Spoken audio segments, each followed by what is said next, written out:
কি অবস্থা আগে বল, খাটের কি অবস্থা, তুই কি করেছিস এটা? নিচে ঢুকছিস কেন? তুমি কি করেছো আগে বলো। এদিকে আয়, এদিকে আয়। কি করেছিস?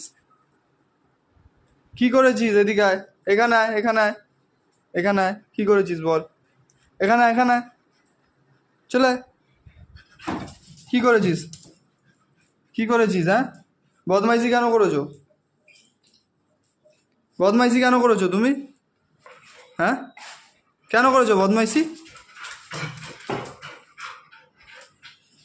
কেন বদমাইশি করেছো আগে বলো। কি হলো, কিছু বলছি তো। হাই, বদমাইশি কেন করেছিস? কি হলো? আচ্ছা, আসো আসো, চলে আসো, চলে আসো, চলে আসো, চলে আসো। খাটের তলায় কেন? বাইরে আসো।